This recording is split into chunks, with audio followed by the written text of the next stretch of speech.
right, it is time. This is Infinite Investment Game. I talk about alternative investments and collectibles, and this is not particularly investment advice, but hopefully you can take this information I give you and you make good decisions when it comes to collectibles, or if you decide to invest in collectibles. And today I want to talk about, I guess the best way I can put it, long-term holds for lower-end cards. I think that's kind of an oxymoron, to be honest with you, but I'll do my best because it was a request from someone who subscribed to my channel, so I will talk about that. I will say this before I start mentioning cards, though.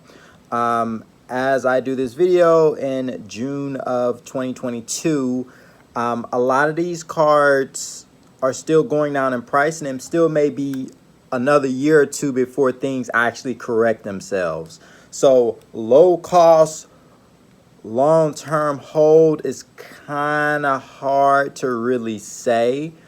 The best way I can give it to you is there aren't going to be that many cards that are investable for even the quote-unquote GOATs. The Michael Jordan, LeBron Jameses, the Mike Trouts, the football, Tom Brady, Jerry Rice, all these people.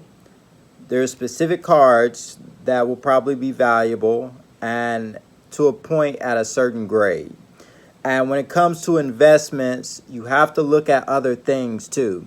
Not just, oh, will this card go up? You have to account for inflation, and you have to think about time value of money. So the time it takes you to search for the card, buy the card, store the card, and also relist it and sell it. Would you make more money spending that time doing something else, either developing a skill or getting a job to make money? And also, I think the big thing is,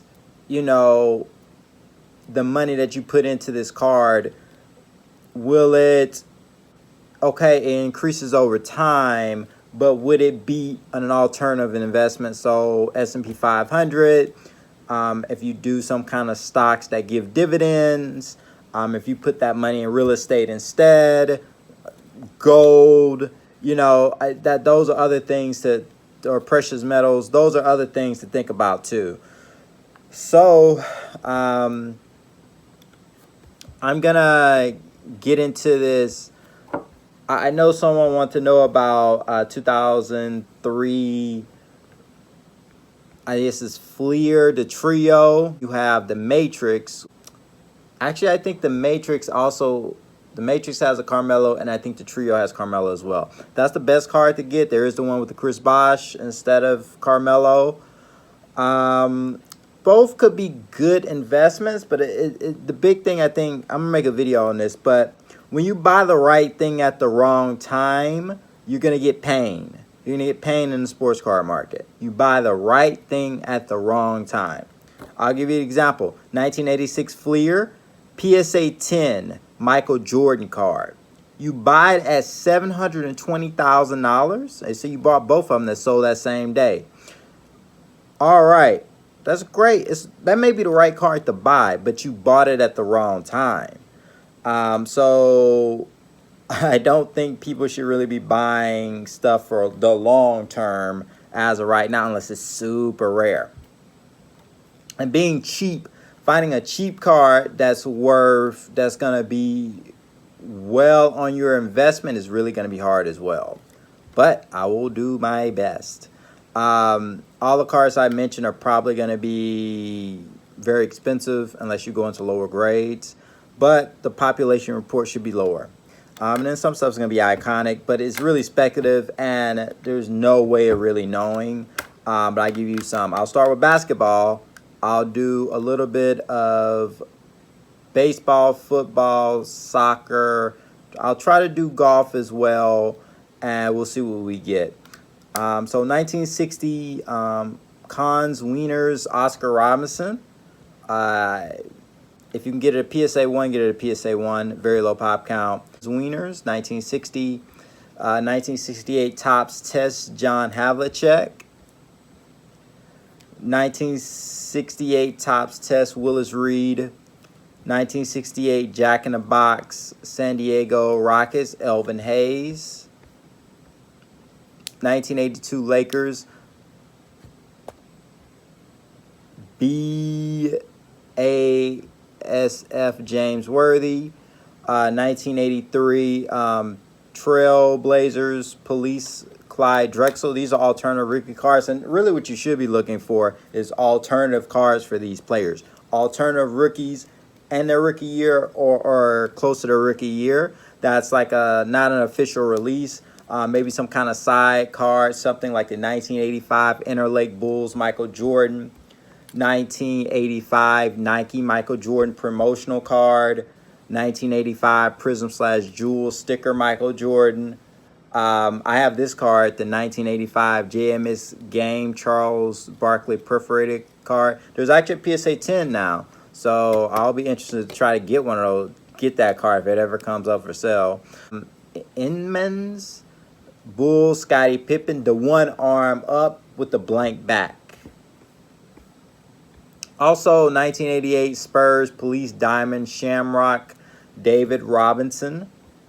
There's other cards that people want to say, like Jason Dominguez and Juan Soto and Ronald Acuna. I'm scared to hold that stuff. You can hold Mike Trout, Bowman refractor, Topps Chrome refractor. You could do the Topps base, but I don't know how relevant baseball is going to be in the future.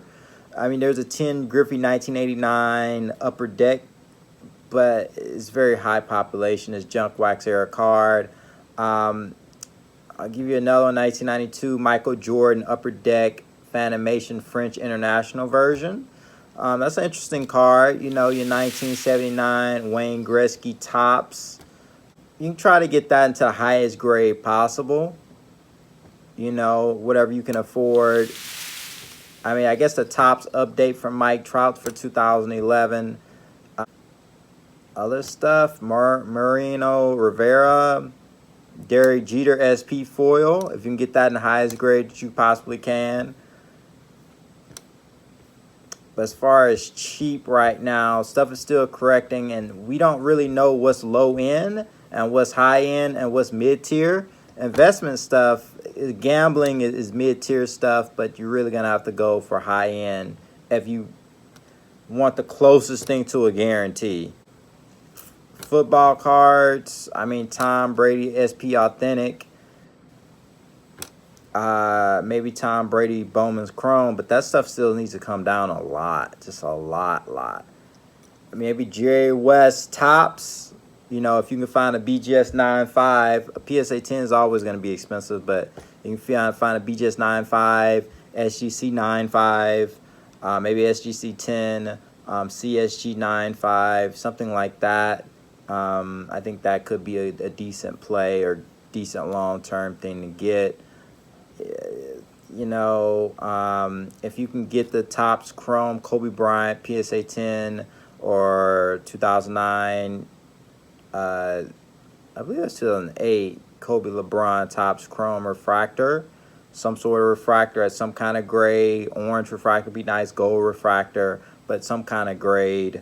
That's not cheap though, not now. It'll be cheaper down the line, but 2013 Giannis, some kind of colored prism for Prism or Select would be nice. 2003 LeBron James Top Chrome refractor, but that stuff still needs to come down a lot.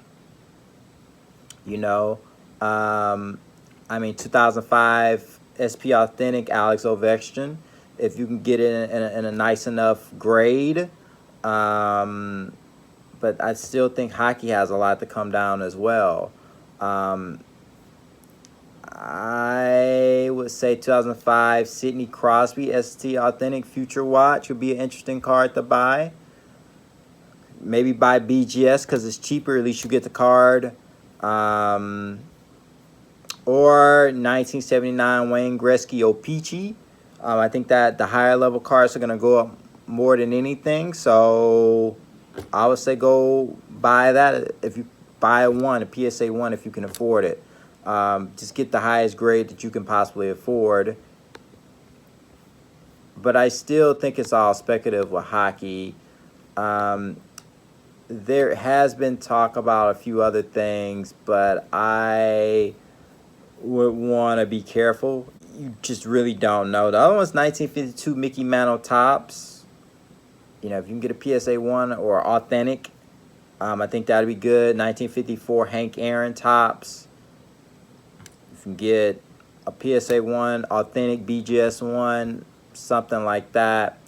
Or I guess a 2009 Mike Trout Bowman Chrome draft picks prospects with an auto maybe.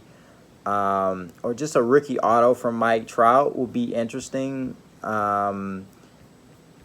You could find something there.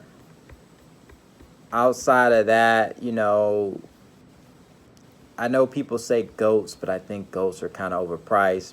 I'll go into soccer really quickly. You know, 2004 Lionel Messi Panini Sports Mega Cracks or any of his 2004 cards I think is great for Lionel Messi. You know, I would say CSG, PSA, BGS, whatever, SGC, you know, at least 9 or above. If you want to some real cheap, go for a 1, I guess, but you want to get the highest grade possible. 1993, Zidane, the Panini Soccer is number 261. Get that the highest grade possible. I mean, best one is a PSA 10, but like I said, if you can't afford PSA 10, just go to the next grade down. If you want low value, a PSA 1, but you're gambling. That's the issue. You're gambling. So I don't know. I guess 2001 Tiger Woods Upper Deck Golf number 1. You know, if you can get a BGS 10 black label, that'd be perfect. That'd be perfect. But if you can't afford it, maybe try BGS 10 or SGC Gold. You know, anything else I think is risky because there's so many of those cards. You try PSA 10 or PSA 9, but I don't think it's going to go up that much in value. One people are probably missing out for golf is 1965 Arnold Palmer. The Bancroft Tiddlers Giants of Sports rookie, number 26. One of the best golfers ever. I don't think he's better than Tiger Woods, but like people are missing out on him. And it's a gamble because people may not care about Arnold Palmer 10 years from now, 20 years from now if you're trying to long-term hold. I guess another sneaky one is 1987 Mike Tyson Panini Super Sport Italian out of number 160 will be an interesting one. 1979 Muhammad Ali, the Venerolandas, Our Hero Sport World of Sport, and it's specifically a boxing card. But there's a Pele card for the 1979 as well. Be an interesting thing. Now those are going for $500 for the PSA 10, so maybe you can do that. Maybe do a PSA 9 for I don't know $100, $90. And hold that for a very long time. Everybody else is really speculating. So hopefully I helped you in some way, shape, or form. But buying low price stuff for the long term is super risky just because the pop counts are probably very high. And an unfortunate part is if you have a low pop count, like a lot of it has to really be marketing to get people to buy it because they don't really value it. So what I said was say maybe try a low pop count close to the rookie year and the highest grade possible is the best thing to do. And a pop count, a rare pop count to me, to be honest with you, is like less than 15. And that's like the highest grade or the second or third to the highest grade. So if there's a BGS 10 as the highest grade, PSA 10 is the second highest, and then let's say PSA, BGS, CSG, SGC 9 is the third highest grade. it's better to get things at the BGS 10 and the PSA 9 in a sense. But hopefully that helped. If you want to hear more from me, let me know. Please like, comment, and subscribe. And thanks for listening.